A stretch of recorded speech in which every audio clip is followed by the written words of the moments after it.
mwasuzuma murya itariki 28 z'ukwezi kwa karindwi umwaka wa 2026 umunsi mwiza zongeye gutungurana cyane ku butaka bwa Repubulika ya Demokarasi ya Congo.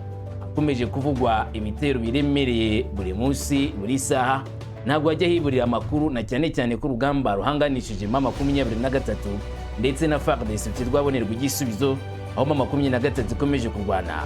Imirwano ikomeye cyane yabereye muri Masisi aho Wazalendo na M23 bumvanye mu mitsi cyangwa se bakoranye mu mitsi barahangana ku rwego ruhambaye. FARDC Wazalendo bari kugaragaza neza ko bafite imbaraga n'ubushobozi buhambaye bwo gukora imirwano ku buryo bw'imbaraga, ndetse banga kwemera gusa naho bahagarika ibikorwa byabo, bakomeza gukora ibikorwa byabo bya gisirikari umwanya ku wundi, isaha ku yindi, bavuga yuko ari ngombwa gukomeza kurwana. Nibyo barwanye koko, ivumbi riratumuka. Ababyitegereje babonye umurwano utoroshye ubereye muri iki gice cya Masisi.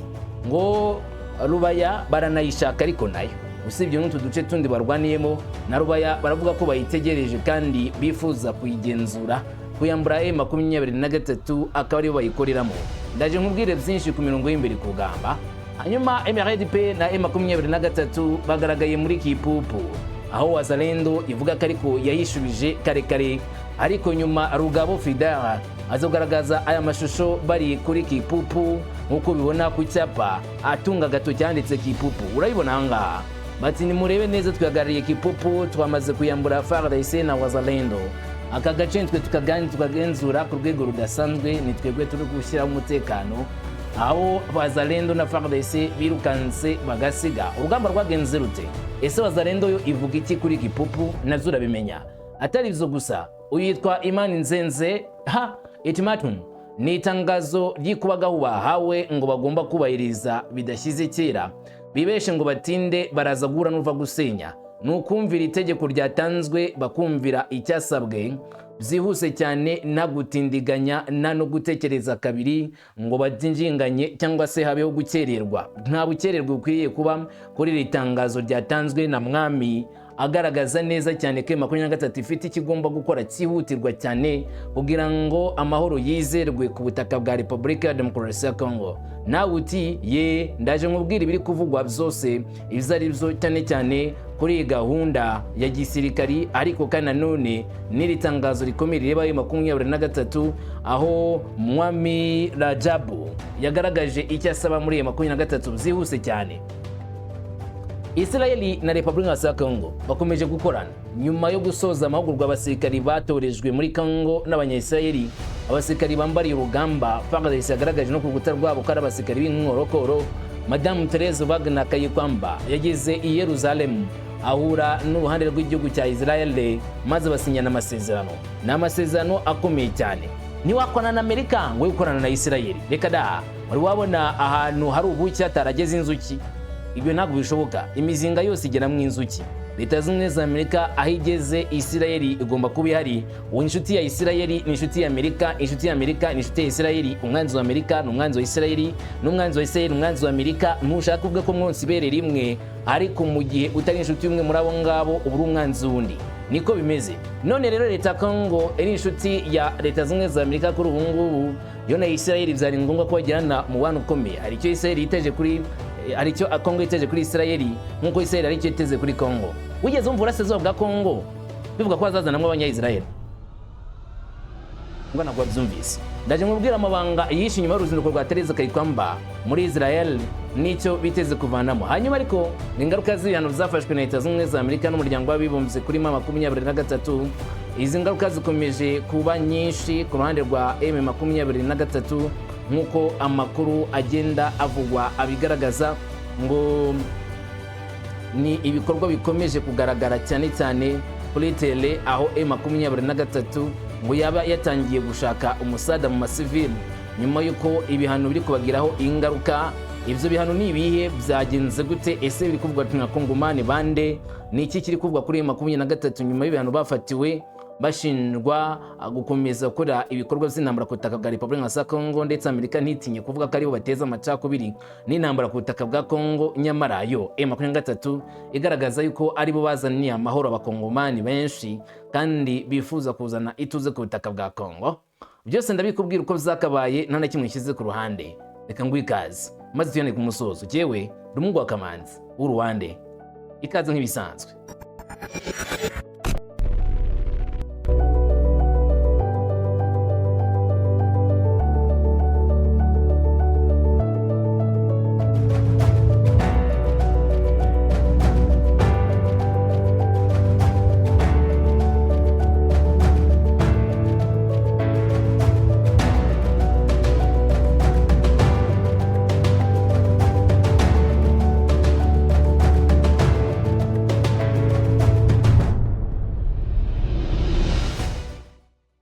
Maze unyemere duhere ku mirongo y'imbere ku rugamba, tuvuga ibyahabereye, twumva ibyakozwe byose, by'umwihariko mu duce tw'ingenzi twabereyemo intambara, ariko n'utuvugwamo kwigarurirwa na buri ruhande rwose n'icyo ruvuga muri ivyerekezo biri kubamwo urugamba. Mereye muri Kivu y'Amajyaruguru havugwa yuko FARDC ndetse na Wazalendo bongeye gutana mu mitwe na M23, rwabaye urugamba rutoroshye ku mpande zombi, aho FARDC ndetse na Wazalendo batunguranye, ariko kandi na M23 nayo ikabatungura mu bundi buryo, ikabagabaho ibitero biremereye cyane, bisa nk'aho ari ibitero bikomeye kandi birimo icyo twakita ubushobozi budasanzwe bwa M23 ku mirwano.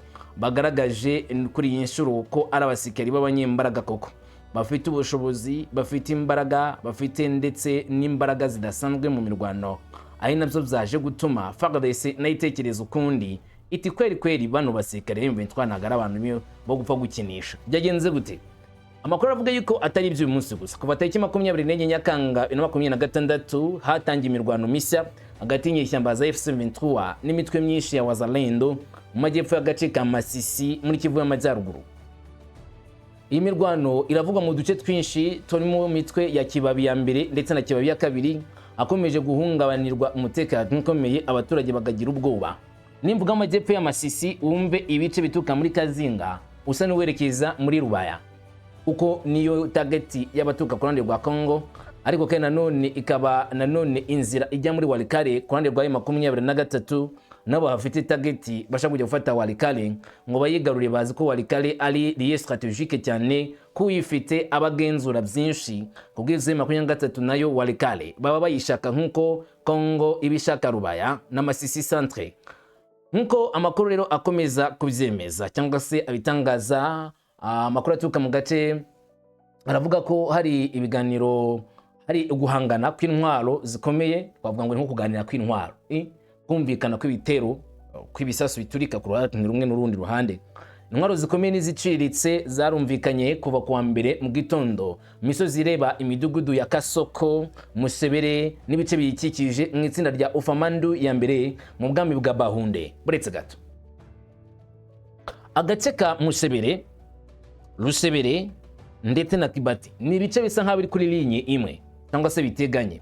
Ibi bice usibye imirwano y'uyu munsi no mu byashize, nagiye nkubwira ibitero biremereye byagiye biberayo, aho FARDC bashaka kuyivana mu nzira ngema kuri ngati zifata umuhanda uva muri Limanji uzamuka werekeza muri Pinga, cyangwa se bafata inzira igana epfo muri Rutoboho, bafate ibice biri Wazalendo na FARDC bakubure bakomeze kumanuka, base n'abahuye n'umuhanda ugeraza bose ni hakurya muri Walikale, igice cyose cya Masisi babagitekanishije. Nyamara FARDC na Wazalendo n'abakoresheje izi nzira ya Limanji yo iracye mu bwinzuzi bwa FARDC, kuko banyuza nk'abasirikare benshi bakazanwa mu bice bitandukanye mu ishyamba rya Rutoboho, mitwa ya mbere na mitwa ya kabiri, akagezwamo abasirikare ba FARDC ndetse na Wazalendo, ari nabo bigabanya mu matsinda, bamwe akazamuka mu gace ka Kazinga, abandi berekeza mu gace ka Rushebere, abandi agahita bafata inzira bajyana ndani muri Masisi ariko ugana ino mu cyerekezo kigana Rubaya, mu gihe abandi basirikare benshi ba FARDC bacungira bugufi bw'umuhanda wa Limanji na Pinga, bavuga yuko M23 nishaka gutera yerekeza mu gice cy'Iburengerazuba izasanga ari imbaraga FARDC ziteguye guhangana nabo. Rero kuri ubu ngubu imirwano yumvikanye mu misozi ikikije Kasoko, ikikije Mushebere, ndetse ahangani muri groupement ya Ufamandu ya mbere muri kingdom ya Bahunde cyangwa se ubwami bwa Bahunde. Ari nabyo bikomeje kuba ikibazo gikomeye cyane k'imirwano ishobora no kurenga aho ngaho ikagera no mu zindi nzira zateza ikibazo cyangwa se n'ibindi bice bizabamo ibibazo biremereye ku buryo byatera igihombo ku barwana cyangwa se cyatera igihombo ndetse no ku basivile muri rusange, bikarangira habonetse impfu nyinshi, karangira habonetse kubura ibyari byitezwe byinshi muri kino gihe cy'urugamba rukomeje kuvuga ku butaka bwa Repubulika ya Demokarasi ya Kongo hagati ya M23 ndetse na FARDC, aho imirwano nyirizina wavuga ko ikomeje kumvikanira, wavuga ko ikomeje kuba ikibazo kidasanzwe ndetse iteje ikibazo ubwayo atari kwa civile gusa ko n'abasirikari ninde sukundi intambara nawe da. Ariko dukomeje kumva ibivugwa, amakuru aravuga iki? Amakuru nkuko akomeza gutangazwa agaragaza ko imirwano yageze n'ubukana bwinshi bukomeye kwa gatandatu ku cyumweru mu gace ka Kibabi ya mbere, kwa gatandatu no ku cyumweru mu karere ka Bahunde na Kibabi ya kabiri gaherereye mu murenge wa Katoyi. Abarwanyi ba FC23 bivuga ko bagabye igitero cyarimwe ku birindo byinshi byari bifitwe n'imitwe ya Wazalendo, harimo umutwe wa Lamuka ndetse na Noani Makano, APSLS ya Kambuzi ndetse na Pareso ya Mutayomba James, aho sajyagabwa ibitero n'abarwanyi ba M23 bashaka kuvana Awazalendo muri izi nzira.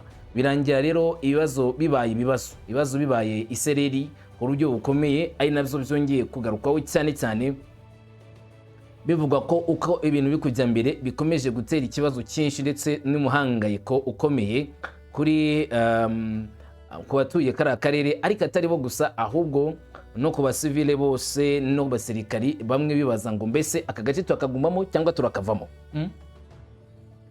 Hama nkuko bigarukwaho uku kongera kugaragara k'urugomo kuje nyuma y'iminsi myinshi ituze muri ako karere rihari, ariko bizongera nanone guhangayikisha abaturage bamaze imyaka myinshi bahura n'umutekano muke ndetse n'ihungabana ry'abaturage no guhunga kwabo ryatewe n'intambara nyinshi z'urudaca zikomeje kubera muri aka karere cyangwa se muri ibyo byerekezo. Ku butaka ingaruka ku baturage zatangiye kugaragara, imidugudu myinshi ihora mu mvururu, mu gihe imuka ry'abaturage ari benshi kandi rimwe na rimwe bagenda badafite umutekano. Ibikorwa by'ubukungu, buhinzi nabyo byagizwe ingaruka mu gace ka Masisi, bivuze yuko ibyatungaga abaturage rimwe na rimwe byagiye bihura n'uva gusenya bikarangira bisa nk'ibihagaze, ku buryo abaturage uvuze ko bafite nk'inzara utabubeshye. Abahagarariye societe civile bo mu gace batekereza ko ibi bitero bishya bigamije kwirukana abarwanyi ba Wazalendo mu birindiro byabo by'ingenzi nk'uko aya makuru abivuga. FC23 irimo gushaka gukomeza kugenzura ahacukurwa amabuye y'agaciro ya Rubaya n'ikigo cy'ubucuruzi cya Ngungu cyangwa se santre y'ubucuruzi ya Ngungu n'uduce tubiri dufatwa nk'ingenzi muri aka karere. Gusa Wazalendo nayo igasa naho kimwe na FARDC bagasa no bavuga bati aka gace kugatakaza ntabwo ari ibintu dushaka, turakomeza gufata utu duce tukatugenzura mu buryo bwuzuye. Gusa kuri ubu ngubu bikabigaragara neza cyane ko mu gihe FARDC yayibonye uburyo buri strategique bwo kugenzura izi nzira cyangwa se kugenzura ibi byerekezo, ndavuga Ngungu bakajya gufata na Rubaya, byasa nk'ibirangiranye M23 kuko kuri iyo nshuro M23 kuzongera kubona ikivugiraho byazayigora. Ariko nayo gupfa gutakaza nka Rubaya biragoye, nayo ivuga yuko gutakaza Rubaya bidashoboka. Yazanye uburinzi bukomeye cyane muri kano gace, abasirikari benshi bafite ibikoresho bizobereye cyane bishoboye kurwana kandi biteguye ku rwego ruremereye imirwano, ku buryo ntacyo gutakaza bafite. Abarwanyi ba M23 oya, nta gahunda gutakaza Rubaya, nta gahunda gutakaza Ngungu, nubwo Wazalendo na FARDC ari byo bifuza ko Ngungu ndetse na Rubaya byaza mu maboko yabo akari babigenzura, bikarangira M23 bayirukankanye, ibuze byose, ibuze uduce yari ifite, ibuze ubugenzuzi muri iyi midugudu yose nyirizina nk'uko bigarukwaho n'abategetsi bo muri Repubulika ya Demokarasi ya Kongo. Nk'uko rero amakuru abitubwira, si byo gusa bivugwa kuri iki cyerekezo, ahubwo uduce turi kwitabwaho cyane bitewe n'akamaro katwe mu bukungu naho duherereye. Bivuga ko turushaho guhura n'igitutu cy'imitwe ya wazalendo aho iterambere ryayo riherutse kwiyongera mu buryo butuma umwuka mubi urushaho kwiyongera muri aka gace ka Ngungu nyirizina. Iyi mirwano ikomeje, abaturage bakomeje kuba abambere mu bahohoterwa n'iyi mvururu kandi bakomeje guhura n'iyimuka rya hato na hato. Tuve muri Kivu y'Amajyaruguru i Masisi twigire muri Kivu y'Amajyepfo, naho hari kuvugwa igikorwa nk'iki ngiki cya gisirikare, igikorwa cyihangana kitoroshye ndetse n'imirwano iremereye. Wazalendo ndetse na M23 naho bari kurwana ku rwego rudasanzwe, bari guhangana mu buryo bumwe cyangwa se ubundi, aho bivugwa yuko buri ruhande rwose rwifuza kubona insinzi, ariko bikongera kuzamwo ikindi kibazo cyangwa se agatego, bitewe nuko nubwo Wazalendo ikomeje kurwana gutsinda ishaka insinzi ngo angane na M23, bahura n'igitutu gikomeye cyane gituka kuri M23. Muri Kivu y'Amajyepfo ni M23 ndetse na Twirwaneho nibo bakorera muri bya byerekezo.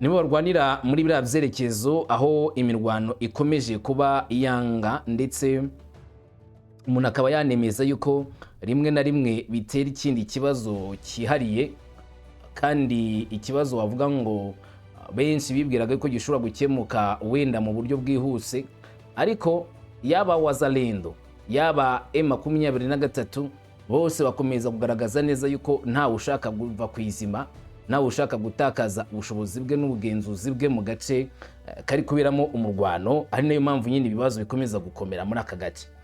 Turavuga muri Kipupu, aho bivugwa ko M23 na Twirwaneho bigaruriye bavanye Wazalendo. Wazalendo yagiye kunzuraga kano gace ka Kipupu, niko yavuze, imaze kukigarurira ikambuye M23. Gusa M23 Twirwaneho bongeye kugaba igitero gikomeye cyane muri Kipupu, none ubu ngubu baravuga ko bagenzura aka gace ka Kipupu. Yitwa Fideli Lugabo ku rukuta rwe rwa X yagize ati: turi muri Kipupu, twabohoye kano gace burundu kari mu murenge wa Itumbwe. Mwibagirwe abamamaza cyangwa se abakwirakwiza propaganda bafaci, ese n'abanyakorwa babo bari mu kajagari. M23 baragahoraho, garagaza neza cyane ko Kipupu yigaruriwe kandi bagenzura. N'amagambo yongeye guherekezwa n'amafoto agaragaza Lugabo Fidel ahagaze iruhande rw'icyapa cyanditseho USAID ndetse n'abafatanyabikorwa b'Abashinwa n'ibendera rya Congo, ahanditse Kipupu. Muzibonera atari we wenyine, ahubwo n'abandi basirikari bo muri Twirwaneho nabo bahagaze aho ngaho kuri iyi centre cyangwa se kano gace ka Kipupu, nko kugaragaza neza cyane ko bakagezemo, barimo kukagenzura. Ibitandukanye n'ibyo Kinshasa cyangwa se Wazalendo na FARDC baba barimo gutangaza. Agace bukari mu bugenzuzi ngo bukomeye cyane bwa M23 Twirwaneho, kandi nta kongera ngo kugatakaza birimo. Gahunda ni ukomeza kukagenzura mu buryo bwuzuye. Bigaragara neza cyane ko FARDC na Wazalendo tayari agace bagakuwemo bya nyabyo by'imbaraga, agace gasubiye mu biganza bya Twirwaneho ndetse na M23. Gusa amakuru yari yatangajwe na M23 Twirwaneho avuga yuko nyuma gufata Kipupu barakomereza muri Baraka. Ibyo ngibyo ntabwo byigeze bihinduka.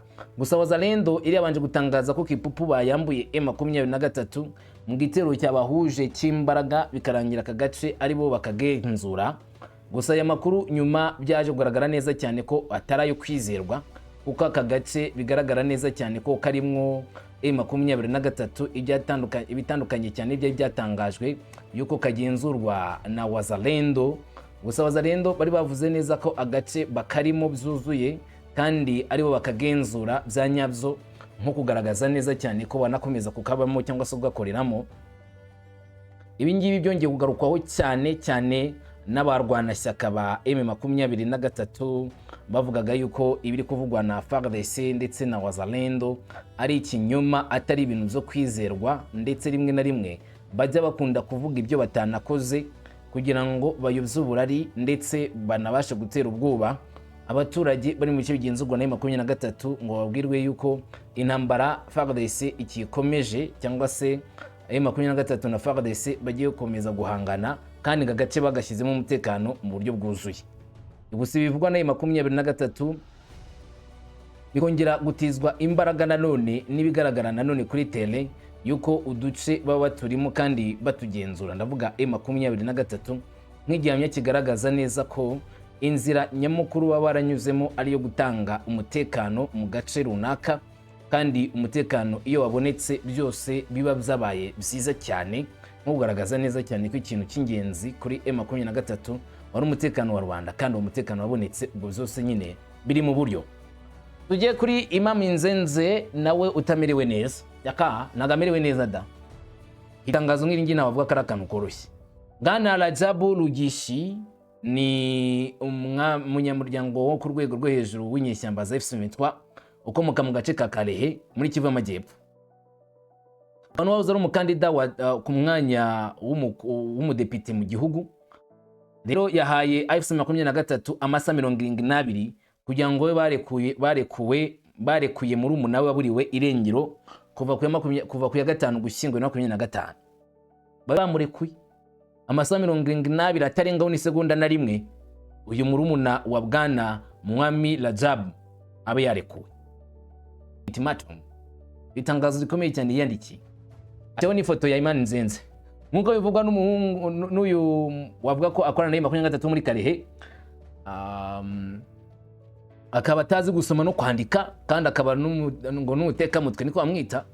Uyu wise colonel w'inyeshyamba muri izi nyeshyamba za FC23 Imam Nzenze John wungirije Makenga wari ugiye gusana Matorora, niyo wanditse ibikorwa byinshi by'urugomo byakorewe abaturage ndetse n'ibura ry'urubyiruko ku ngufu, harimo na murumuna we muto murasirazuba bwa Kongo. Ntabwo nzi bufishe iyi sanse y'aya magambo. Ize amagambo avuga kuri Colonel Imam Nzenze, mvuga ngo yiyita Colonel Imam Nzenze ngo ni wakoze iperereza rigaragaza abantu baburiwe irengero, harimo na murumuna we rero mutoya ngo baburiwe irengero, akaba nyine akomeje gushakisha. Wanditse ngo ikirego cyo kudatanga icyizere kuri Manu Birato, guverineri wa mbere washyizweho n'inyeshyamba, bavuga Bwana Musange Raso Bahati. Aratangaza ibi ngibi, ndavuga uyu mugabo witwa Rajab Mwami, nyuma y'amezi 8 nta makuru umuvandimwe mutonga afite washimuswe n'abakozi baturutse mu ishami ry'ubutasi n'umutekano rya M23. Iyo ngo ku mabwiriza ya Imam Nzenze ari nabuza amakuru neza y'aho abantu baherereye, ubwo ni wategetse urwego rwa DSL kujya kushimuta ngo no gufata abantu. Urabisoma ngaho muri iyo baruwa yanditse mu rurimi rw'igifaransa, yatangiye avuga ati vous êtes appelé à contacter en urgence le nommé colonel Imam Nzenze John et à lui coordonner de présenter leur corps de mon petit frère mort et vivant. Ati bwa mbere tuhamagarira Colonel Imam Nzenze watanze itegeko cyangwa se uzi neza washyize itegeko cyane cyane ryo gushimuta murumuna wanjye nimba ariwe cyangwa se yaranapfuye. Ati depuis le 5 novembre 2025 à Kalehe enlevé par l'agent de la DSR, le sort doit être attribué sans dehors. Ati yarashimuswe ku itariki 5 z'ukwezi kwa 12 2025 ashimutiwe i Kalehe. Rero Bwana Mwami akaba yifuza kumenya niba murumuna we yaba akiriho cyangwa se atakiriho, bikamenyekana neza bitarenze amasa 72.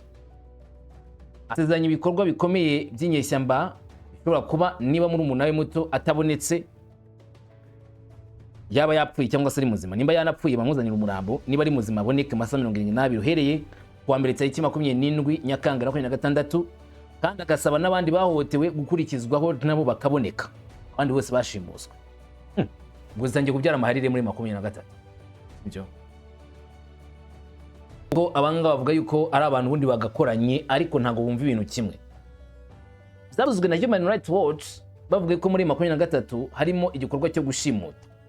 Ni raporo ya 23 yahakanye ivuga ko nta shimutwa ribamo ndetse ko nta bantu bafunze mu buryo butemewe n'amategeko bagira.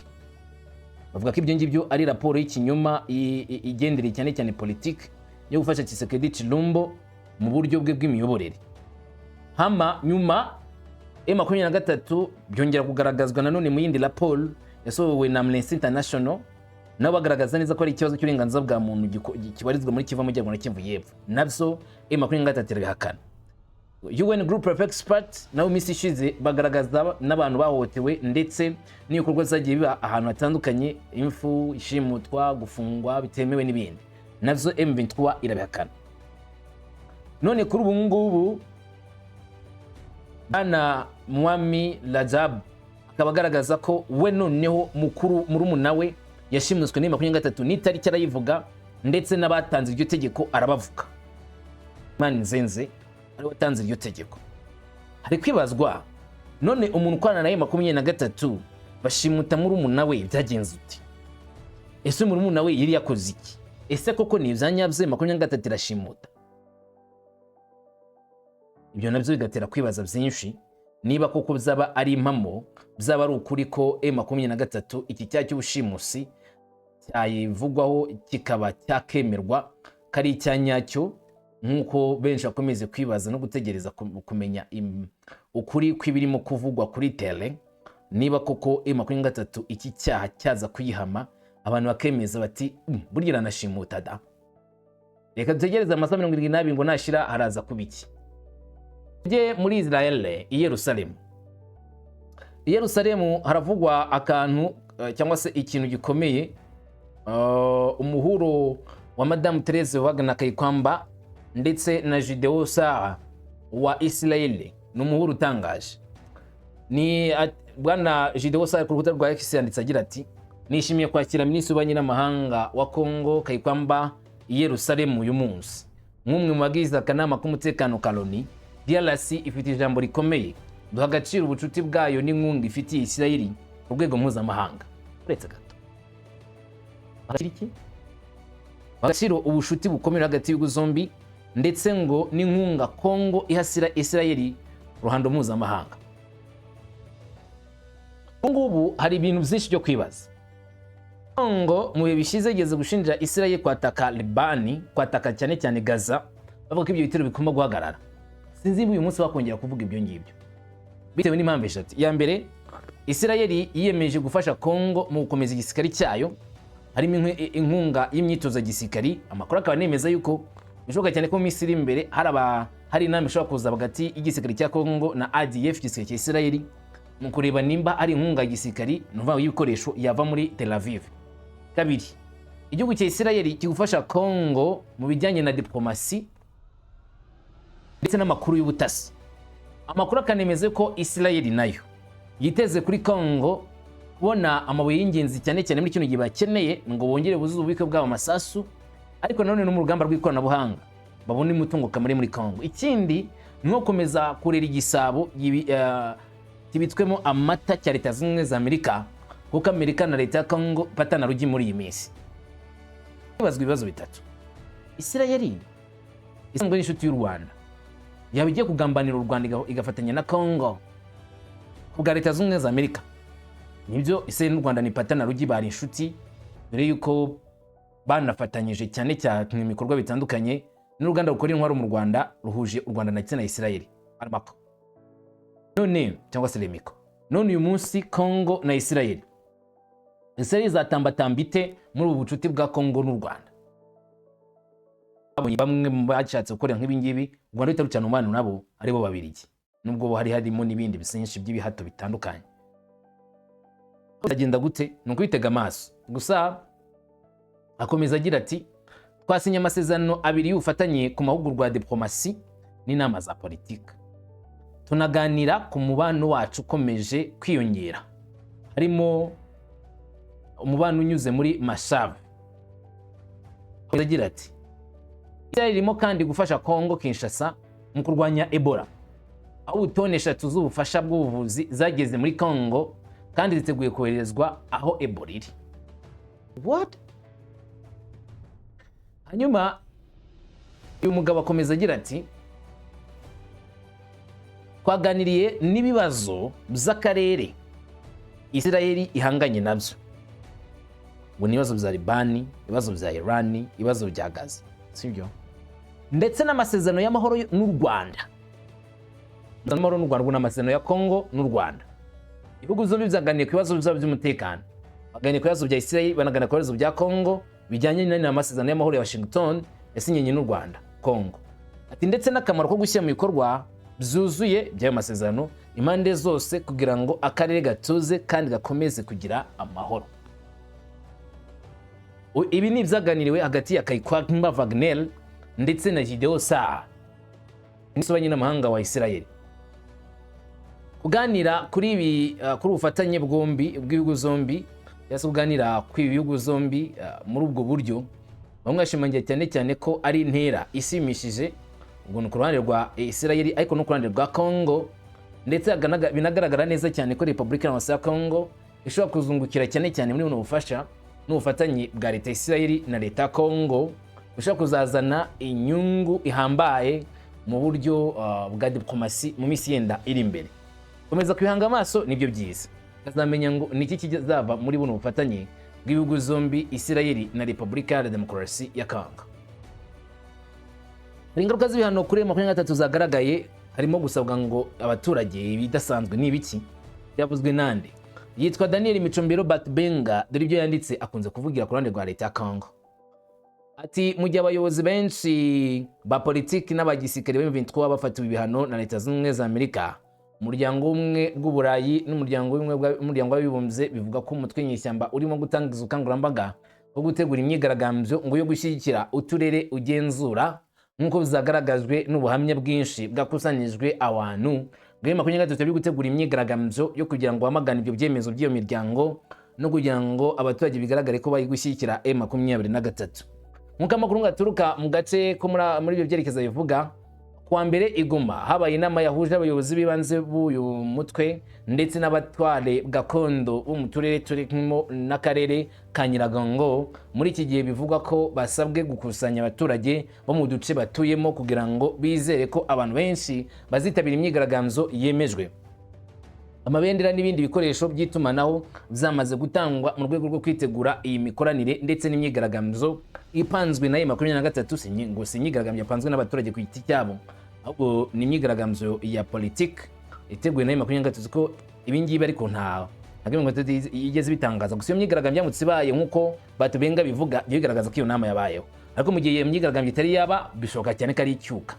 Gusa ko imyigaragambyo kenshi uzakunda kubona mu bihugu bitandukanye, hari igihe ibabwa inyuma n'abanyapolitiki bitewe n'icyo bashaka kugaragaza n'icyo bashaka kugeraho, bakabyitira abaturage, nyamara abaturage bayishowemo ku gahato cyangwa se baguzwe. Ahangaha rero muri Kongo nta gisa nk'icyo ngicyo kuri M23 kigeze kivugwa ngo bari gutegura imyigaragambyo. Akomeza agira ati gushishikariza abaturage gukomeje kwiyongera mu gihe abaturage batuye mu turere tugenzurwa na F23. Abaturage benshi bamagana icyo babona nk'igitutu cy'imisoro ikabije, cyane bavuga ko imisoro ifatirwa cyangwa se basaba ku mazu, imodoka, moto n'ibikorwa bitandukanye by'ubukungu ngari imisoro myinshi abaturage maze kubarambira, bazwi barumva batagishaka gutanga. Uribuka ko n'igihe bigeze kwanga kujya mu isoko, ndavuga abaturage bo muri Kivu Amajyaruguru by'umwihariko ari hafi ya Goma.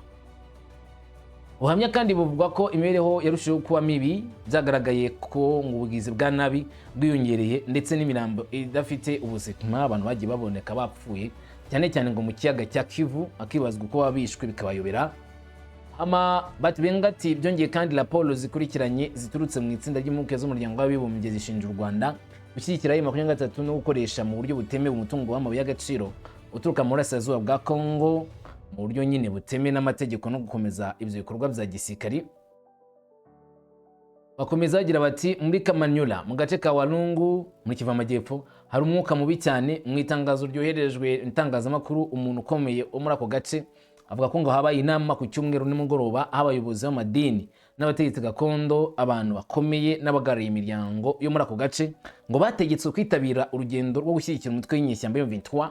Muri make imyigaragambyo nta muntu n'umwe ubuze, bagomba kuzitabira imyigaragambyo bakamagana ibi byemezo. Hama nk'uko abivuga, abitabiriye bategetswe kugenda inyuma y'ibyapa biriho ubutumwa nk'ubu ngubu: twanze kuva kwa M23 muri Kamanyola. Muri make ntabwo ngo bashaka kugira ngo M23 ireke Kamanyola. Navuga ko ngo hari abantu benshi bo muri aka gace barimo guhura n'iterabwoba mu gihe ngo baba banze kwitabira imyigaragambyo bashobora kuzahura n'uva gusenya akubona imyigaragambyo ku bushake. Bati ibindi bizabyanditse ngo turasaba umuryango mpuzamahanga kurinda abaturage ba Kamanyola. Ibindi bindi byandikiwe mu nyamakuru ngo turasaba umuryango mpuzamahanga kurinda abaturage ba Kamanyola muri iki kibazo. Ngo uyu mugabo ufite ubwoba bw'uko urugomo rushobora kwiyongera niba umwuka mubi ukomeje, ndetse no guhata abaturage kujya mu myigaragambyo batazi ikigamije bahatwa kujyamo nyamara bo itabaturutse ku mutima. M23 ngo nayo ishobora kuba yararangije kubona neza ko umuryango mpuzamahanga wafatiye embargo ndetse warangije gushyira imbere ibyaha byibasira inyokomuntu nk'aho ari byo M23 ikora kugira ngo bamagane M23 umunsi ku bundi. Ibi bikaba bikomeje gutera ikibazo kitoroshye ku butaka bwa Kongo. Ese koko imyigaragambyo yateganijwe hari ibyo ubwo yenda n'izi nama zaba zarabaye? Ariko iyo myigaragambyo nitaba muzamenye ko ari icyuka cy'abandi bashyigikiye Tshisekedi Tshilombo, niko benshi bavuga, hari igihe bavuga ibidahari. Gusa ikiriho cyo ni kimwe: ibyo bitari bizaba kubwira ko bizaba ntujye ubihakana cyangwa se ngo bigucire ishati bitume utikorera imirimo yawe. Iyo bitega amaso iminsi izabikubwira, ikwereke nimba bizabaye cyangwa se bitabaye. Nanjye ni ugubwe neza kandi wawe uronke muri uyu munsi amahoro imigisha n'amahirwe kuri wowe. Shalom.